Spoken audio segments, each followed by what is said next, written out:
everybody. Welcome back to Cavanaugh's Corner. As you can see, this is a definitely a new and interesting set we have here. We are over here at the Blue Torch Cigar Bar, really, is what I like to call it. It's in Tampa. And I'm here with one of my friends. This is Mr. Matt Brumley, Esquire. And he's actually a lawyer at FL Legal Group and is a very kind gentleman I met recently. And I have to say, this gentleman here is very much into movies like I am. And he suggested that we talk of some films that he's very fond of, one of which we're going to talk of today, which is ironic because here we are the day after Christmas, and we're going to be covering one of my favorite films, The Exorcist. So, well, probably the most famous film to ever be released on December 26th, which the British call Boxing Day. Correct. So he's kind of a little bit of a trivia expert, but so am I. We're going to kind of, not really, we're going to do a friendly duel here. So we're going to ask each other some questions. Now, one of my questions is going to be more of a just an experience type thing for you. Okay, but again, when we get to it, we'll talk about it. Right. But yeah, it's both of us really realize that it's a movie that really had a profound impact on us. Oh, I sure. think. Yeah, and we're going to be here smoking our cigars while we do this. This is going to be kind of a longer form video, but really, like, what's the thing about The Exorcist? This is not one of my questions. What's the thing about that film that really gets to you? Like, what is it that you're so attracted to of this film? Well, I would say this beyond the very impressive special effects, sound effects, the acting, the photography. It's probably the film that grapples the most with life's most important questions. Yeah. Is there a God? Is there a devil? Why do we exist? If there's a God, does he care about you or me? Very true. These are big questions that you don't really see addressed in a Hollywood studio film, except for that. Yeah, that's true. And to me, that's the big thing. I think I mentioned it to you before. I was raised Catholic, and it's one of those things where I think deep-rooted, it scares the crap out of me. But it also has a message, I think, that is actually really good. Even though the movie is such a scary, terrifying film, the movie does have like kind of an enlightening message at the end of it all. Sure. So it's interesting to me. So I'm gonna have you start with the questions. So I'm gonna have you kind of go into it, or if there's anything else. Yeah. For your viewers out there, we have decided to ask each other 4 questions. Neither one of us has seen the other one's question, but we thought it would be good to, 1, test our trivia skills, and 2, as a good sounding board for discussion. Yeah. On this still very important film. They're doing a reboot. Yeah, they're doing it. Actually, supposedly, it's not even a reboot. It's a continuation from what the rumors are, and I really like that. It's one of these combo jobs where it's a continuation, but it's also a rebirth, I guess, is what you could call it. Yeah, because how else would you have Ellen Burstyn in it? Exactly. That's what I'm thinking, unless she's playing a different character, but I don't know. I hope that's not the case. I don't think. No. That would be foolhardy. That would be kind of weird, yeah. That would be kind of weird. Well, my first question is a technical one. Okay. What is The Exorcist's greatest technical achievement, in your opinion? In my opinion, man, I think, like, in terms of, like, anything, or are you just being, like, a very specific, you want, like, a specific example? Anything. I think when you go to describe anything, you'll probably find the one thing that really jumps out at you. Yeah. To me, I love the technicality of everything working together. And I know this is a weird thing, but like today, sometimes you see a movie where the special effects are amazing, but the cinematography sucks. Or one or the other. And this film, the music works. Tubular Bells, instantaneously iconic. Okay? You have that. The music works. The cinematography is it's one of these rare perfect films, in my opinion, because everything works in conjunction. The special effects, the makeup, makes it believable. The audio is perfect. I mean, the sound effects used, again, very simple stuff, Sure. but done perfectly. The physical aspect of it, filming in the meat locker, having a set that could be, kind of toyed with as they wanted. Just the simple physical effects, the floating things, the pea soup, all that stuff. Although we know for Yeah. those people that have watched behind the scenes, it wasn't so simple. Yeah. It's not. It wasn't simple, but when I say simple, I mean like it's not $3 million CGI. It was physical effects. It was all practical. That stuff didn't exist back then. But just the fact that everything kind of works together. I mean, even the editing of the film is some of the best editing, I think, in maybe any film. Like, it really is that good. That to me, the perfect circle of everything working together, I think outweighs one thing or the other. You know what I mean? Because the makeup, we look at it today, and it still looks great, but it's one of those things where somebody may say, I don't like this, I don't like that, but as a whole, it all works. That's for me, When you mentioned the difference between special effects today and then, the first thing I thought of was a lot of these special effects companies have nothing to do with the director or the actor. Correct. The director sees what the special effects companies have come up with, and they do it. And it's like a minute a week or a minute a month. Yeah, they do. They little get to see it, and so there really is no there's no coordination. No.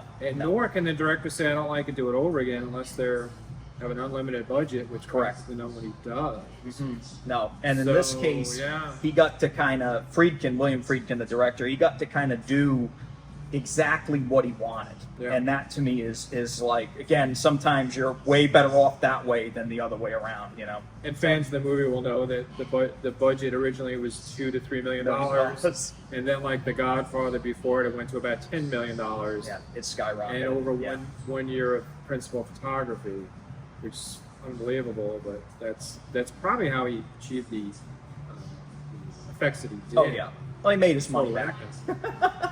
They made their money back. Okay, so it's kind of funny because you mentioned a technical aspect. Okay, have you ever seen of or heard of what the original makeup was for Reagan? I've seen screen tests that look more or less like a witch. Yeah, it was horrible. I'm glad you knew about that. Yeah, scared anybody. Yeah, no, Dick Smith did a couple different versions, and they originally had a different one picked out. And it kind of looked like a monster. It kind of had like a thing coming up. It was like almost like a prosthetic type thing. Very different from the self-inflicted wounds and like the gangrene that we got in the final film.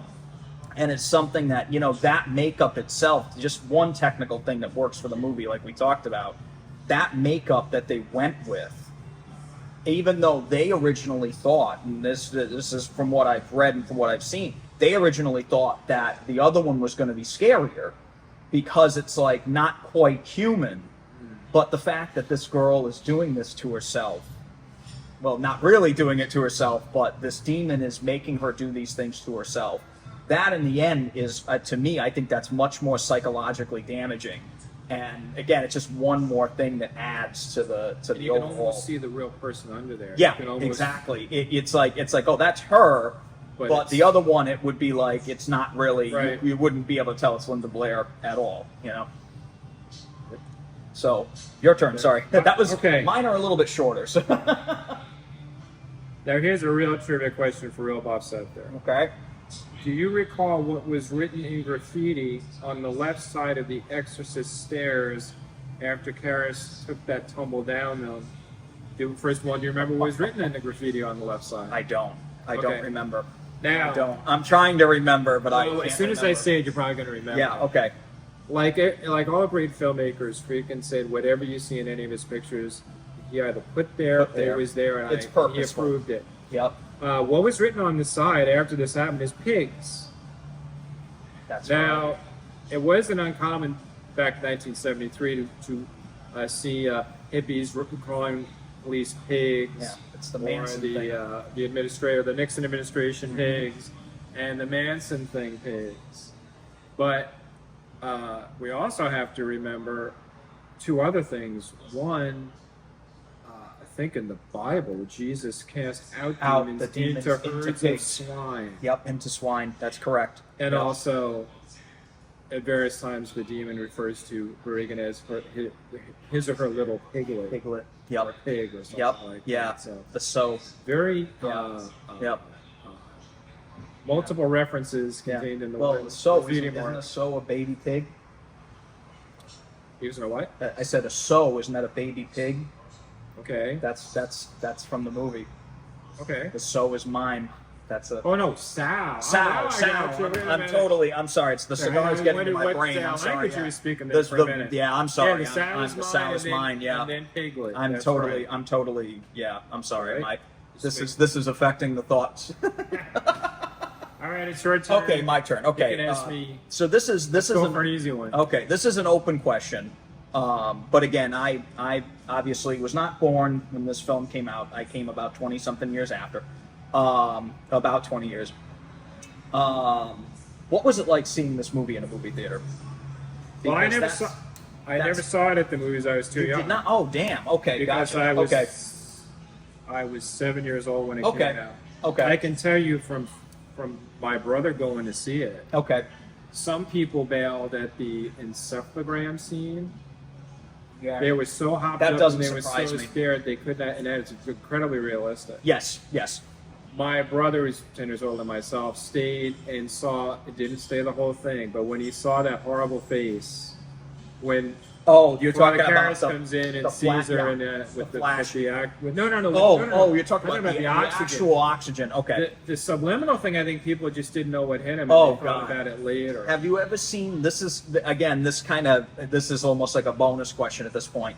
Have you ever seen the teaser that got pulled from theaters? Yes. That is horrible. that is. Oh my God! Today, if they were to do that, it would cause. Like I don't even know. I mean, I mean, you would have to put a seizure warning before the thing because I guess that really could cause people to go into shock. Like it is, Sure. it is so Well, it's so just like it's abrasive. You know, Oh, like yes. it hits you. I mean, it's like I think Freakin' had his crew and everyone associated shooting for that top rung of the ladder. You know. And just for our own lives, Leonard Bernstein Yeah. told Oh, yeah. Stephen Sondheim, if you're going to do something, don't shoot for the bottom of the ladder, shoot for the top of the ladder. Yep. And he absolutely had his Yeah. crew and everyone around him yeah. doing that. And so that trailer or whatever. Oh is yeah, a the good teaser example of trailer it. is horrible. Yeah, no, the reason why I'm asking about if you saw it in theaters is because my mom was she had just turned 20 the year this came out, and she recalls this is actually what a movie to start with, but this is the first like R-rated movie she saw in theaters. She just hadn't gone to see a movie like this. And maybe seen some Vincent Price Let me movies. just or say, something. you're to remember, the rating system didn't start till 1969 or something. Exactly. That's- So there wasn't really a thing, like Jaws was like GP or general, whatever. PG. I think back then though it was different. Like they had different ratings, so it wasn't like PG. It was like something else, like general permitted, general audience permitted. They changed them over the years. Like PG-13 didn't come about to what, like 1986 or something, 84. PG-13 started with Indiana Jones and the Temple of Doom, Temple right? of Doom. Yeah, that caused a lot of problems. But I remember my mom telling me about going to see this movie, and the reaction, people running out of the movie theater, like people getting ill in the movie theater. The scene with the what was it? Oh God, the dream sequence. She said the dream sequence. Her friend climbed over the back of the seat and ran to the bathroom because it terrified her so much that she had to literally like go after her friend, and she missed like 5 to 10 minutes of the movie because her friend was like absolutely damaged by the dream sequence in the movie. Why, I don't know. I never find out why, but it is kind of like a spooky. That's again where you see the subliminal, face. Test makeup. The test makeup. Yeah. Well, maybe this person read the book. Yeah. Yep. When you're in a dream sequence of any movie, anything goes. Yeah, you can do whatever you want. And you've already probably, the viewers back then probably already realized, hey, with this filmmaker, this group of people, they're not pulling any punches. No, there's nothing left. Yeah. They're going to show you exactly what they want, and that's the way it is. So yeah. I do recall my brother didn't sleep. His room was upstairs. He didn't sleep upstairs for like a month. If you saw that, when he walked up the stairs, he kept seeing her horrible face. Yeah. Oh, it's so crazy how it gets to you though. And the funny thing is, I remember the first version of this movie that I saw was not the theatrical version. I saw it for the first time in 2000 when it got re-released as the the version you've never seen. And as much as I like certain things in that version, I like bits and pieces of it. I prefer the theatrical version. But the fact that Friedkin went back and added more, he added more of that test makeup in little places. It's just, I thought that was cheap. I thought that was very cheap. I don't like it now. I don't like it now, but like back then, I was like, oh, gee, because I didn't know it was coming. Well, you didn't. But you had nothing to compare it. You couldn't compare it to the original. I couldn't compare it to the original. Exactly. Well, anything with scary faces, that's like William Castle stuff. Yeah. Which he wisely stayed away from as he was doing. Correct. Yes. Only go with the original version. Oh, I like the original one. Don't look at any. Don't even waste your time with those. No, I agree with you. I agree with you completely. Okay, your turn. Do you know about the Dick Cavett show's involvement with the novel? Yes. So please explain. Blatty put out the book. It was not a hit. Yeah. He went on and did an interview with Dick Cavett on the Dick Cavett show, I think, right? But you're missing one very important part. Okay. Fate led to a hand. Okay. Explain. All three of Dick Cavett's guests that night. They canceled. One guy was drunk right. and they couldn't put him on. That's right. They couldn't put him on. All three canceled. That's right. So we had a 90-minute commercial for his book. And Dick Cavett, still alive. Go look at God bless him. Yeah, he's awesome. Yeah. Is an incredibly intelligent, intellectual man. He is. So he started off saying, are you trying to tell this intelligent audience that we're supposed to, follow along this story? Yeah. And just perfect entranceway into a 90-minute commercial. Yep. And he did phenomenal. After that have you ever seen, but I'm going to ask you, have you ever seen that? I have. You got to show it to me. I have seen it. I haven't seen it in its entirety, but I have seen it split up into pieces. Yeah. And he can talk. Like, I mean, I thought I liked to talk, but this guy he's one of the most passionate speakers I've ever seen. It's an amazing about the subject. Yeah, but also, I mean, if you get on, if all his life, if he got onto a subject that he really liked, it would be, it'd be crazy. He could go for hours. But great interview. I have to see that.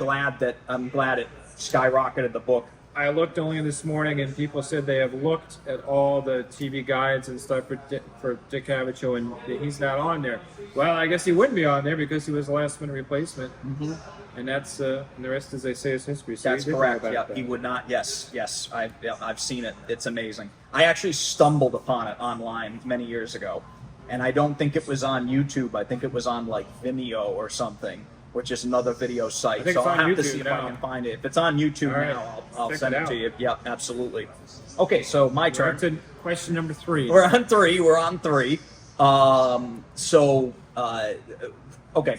This is, again, kind of an open question, okay? But we both know that Friedkin's approach to directing this film could be seen as extraordinarily abrasive, okay? The Ellen Burstyn thing, you know about that. Yeah, sure. The spinal injury. Permanent. Yeah, she's still messed up from that. But and Blair also has a spinal injury. Yeah, that's right. That's right. Yeah. But what like do you think the means justify it? What is your thoughts on that? Because to me, I mean, do you know about the end scene with O'Malley? Yes, he slapped the Slapped him. He face. slapped him across the face to get the performance out of him. Do you think? Like, I would say in that film, yes. For an ordinary movie that's made to make money, no. But if you're shooting for something that big and that's that important, that's going to stand the test of time, which this film obviously has, I could see it. You might recall Jason Miller objected quite vociferously to the treatment that he was. Oh yeah, he hated it. He hated it. Ellen Burstyn vowed to never. I don't think she's ever worked with him again, right? Freaking no. I think she vowed to never work with him again after that. And I mean, who can blame her? But I mean, you got the movie. I mean, he got the movie he wanted. And to me, that's the thing. Is like, was what he did right? Absolutely not. I mean, some of the stuff that he did was I mean, like, it's really rough stuff. I mean, didn't he carry a gun around with him? There were guns to scare people because when you do something 10, 15 times, they don't look scared. Yeah, exactly. Anymore. And again, to me, I'm like, is it really like, oh God, like I can't approve of it, but like, God, it worked. Like it worked. That's the thing. Like that's the one thing that conflicts me about this movie is like, God, that's horrible stuff. It totally worked. I would say I've never heard of actors being physically mistreated like that. I've heard of them referred to as cattle, right? As Alfred Hitchcock called them. I've heard of them being very bad to animals. Well, Michael Curtiz, the director of Casablanca and a lot of other huge films, he was awful to people. You can be awful to them, but not physically bad to them, which I think was what happened in this case. Yeah. And then I saw an interview with Friedkin some years ago where he said that he wouldn't hurt one gerbil. They're talking about the car chasing the French Connection. He goes, oh yeah, not even a gerbil should be here. And it's like, are you the same person? I mean, obviously you've mellowed out. He's mellowed out, I mean, I think he was just in that moment where he knew he had to go to the extreme to get what he needed. And he did. I mean, he did. He totally did. But I mean, it worked, and that's it. But anyway, okay, you're up.